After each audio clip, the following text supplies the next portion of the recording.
looks like. So with decorating your house or just the way that you live your life and view your life, the type of movement that you do, I mean, there's going to be some times we're not like 100% on it, but if we can shift our mindset to be a little bit more active, maybe a lot more active in the choices that we make, and realize that we're not just floating down the river. Like, we have a lot of power to create the realities that we want, even down to the simple things, and we might as well honor and, you know, use that gift that we've been given to create.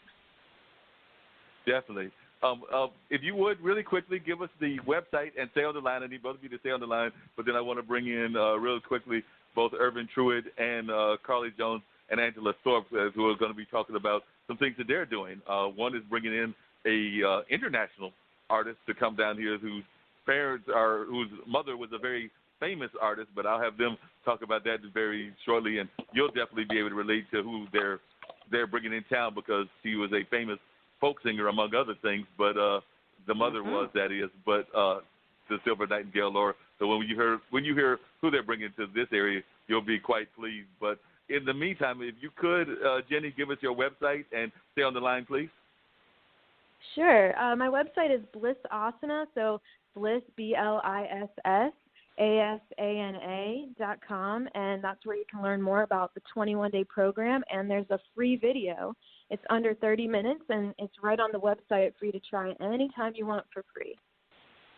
Sounds good. So if you'll stay on the line, please. And if you could, sure. Dee, let's bring in Irvin first, and then I'll bring in the young ladies as well. But Irvin told him that I wanted to hear about his play that he's got that is coming to this area that's going to be dealing with another pertinent issue, the issue of homelessness.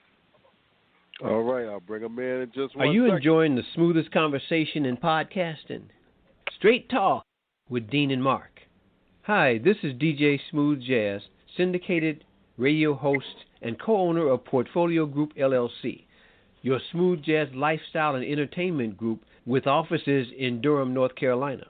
Portfolio Group LLC specializes in promoting the lifestyle of smooth jazz listeners with the promotion of smooth jazz events and the distribution of African American owned wines.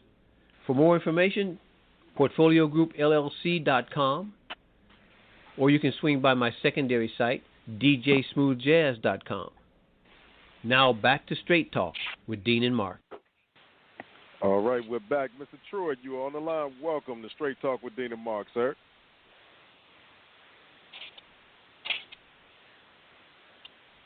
Hello? Irvin, you there? Truitt?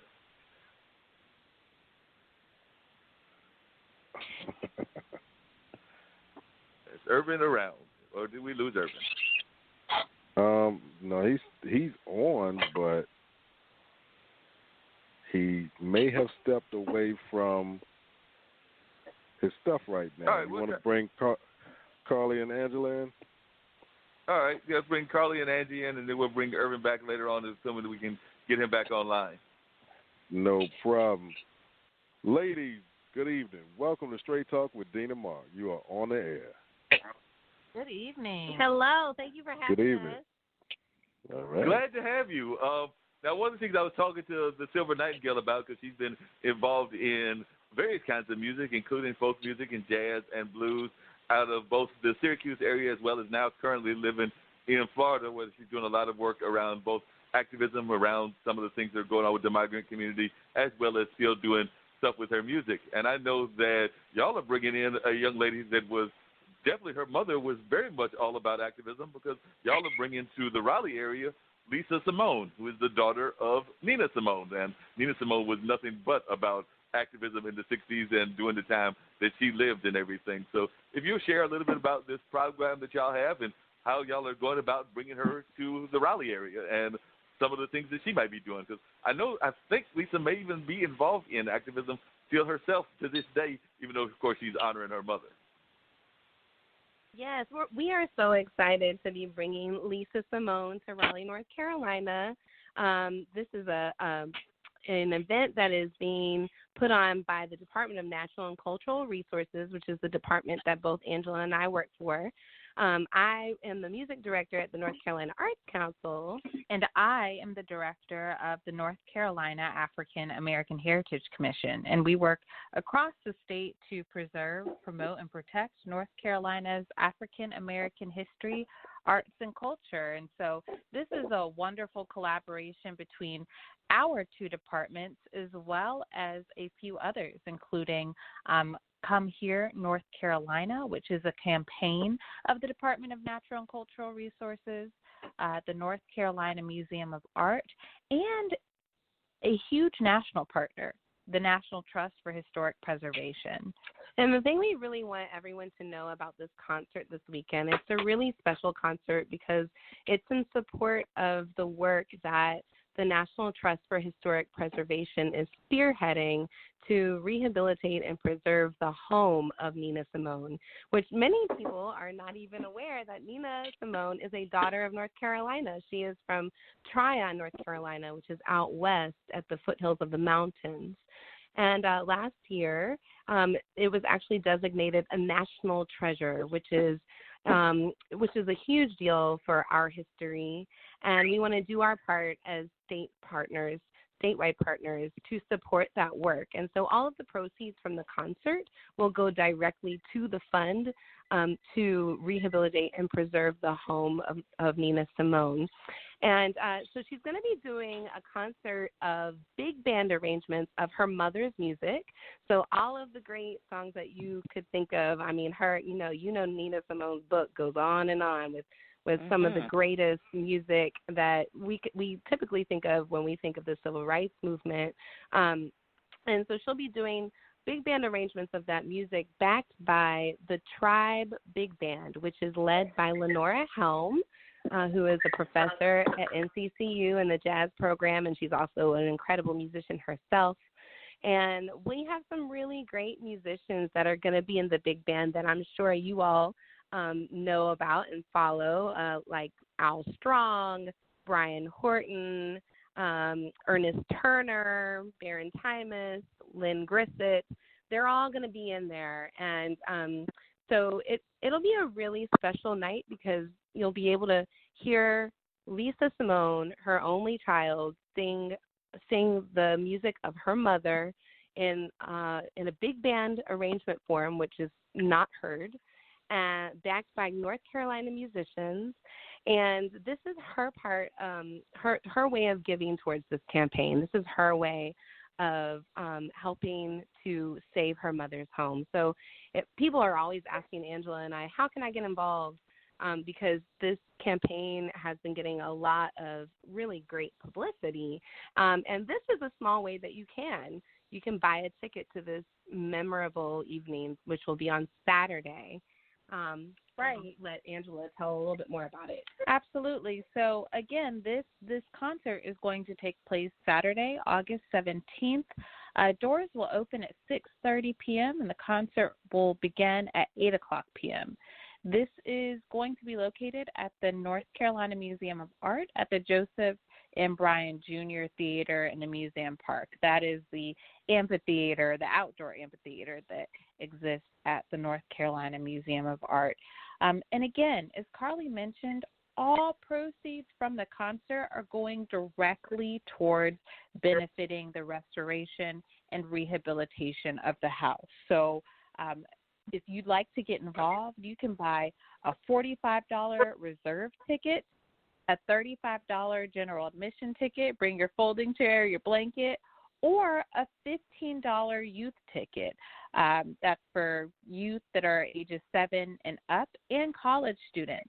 Again, $45, $35, $15, you can pay that. And again, you are contributing directly towards saving the place where Nina Simone was born and raised right here in North Carolina.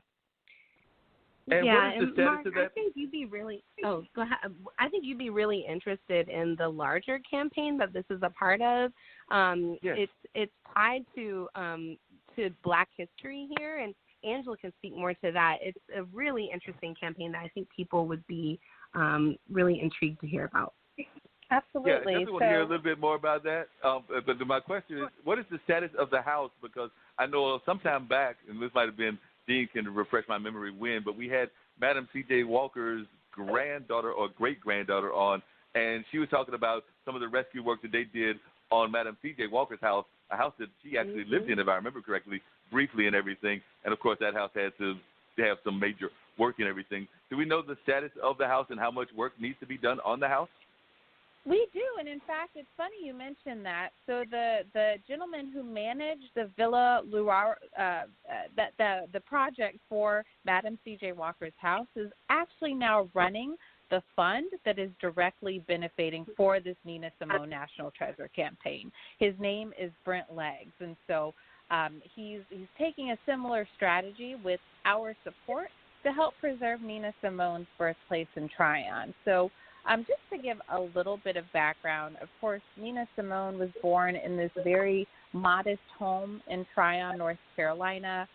It's a wooden home that sits on brick stilts, if you will, kind of raised off of the ground. And after Nina Simone's family moved from the home, it stayed as a residential property for a number of years until the 2010s. Someone tried to take the lead on restoring and rehabilitating the house, but got in a bit over their heads, and so the home was left in quite a state of disrepair, and it went into foreclosure.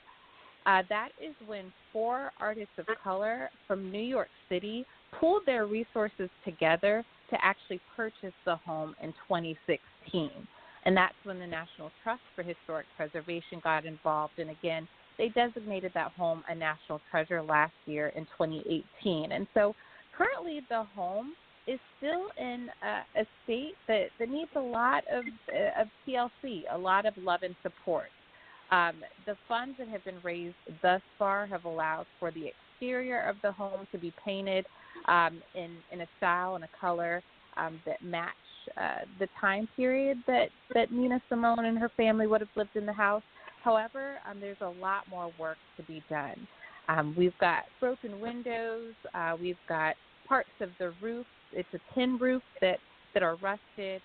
Parts of the floor inside of the home that are falling in. The wallpaper and paint is peeling off of the walls. And so, again, it's in a state that needs quite a bit of care. And I like to explain to people that all of this restoration work takes quite a bit of money and quite a bit of time.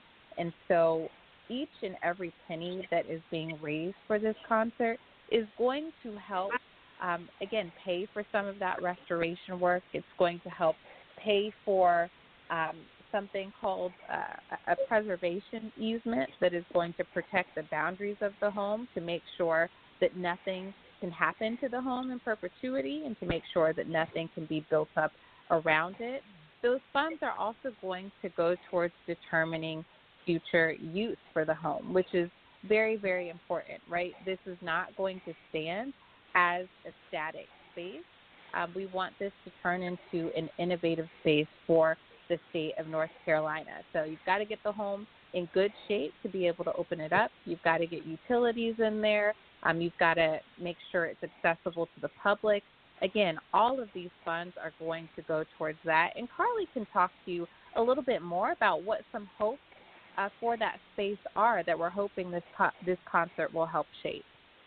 Yeah, I think oftentimes people wonder, well, why is this home so important? Why, this is an old house, but it's so much more than that. First of all, it's connected to a much larger campaign that Brent Leggs is spearheading, which is the African American Cultural Heritage Action Fund. It's a very long name, but it's really important and wonderful work because they're focusing on historical places that once belonged to people of color. Because so many of our historic spaces that we go and visit don't belong to our history, and that's, we talk often about the erasure of our history and how we don't teach our youth our history and don't celebrate that, and this is a way for us to make right on that. And so this is one of the first projects of that campaign and of that fund. And then, just like Angela said, this is not going to be one of those stagnant places where you just visit and say, oh, this is Nina Simone's home. They want to turn this, they want to activate this in a way that really reflects her legacy, which we all know Nina Simone, she created art to affect social change. And so we're hoping that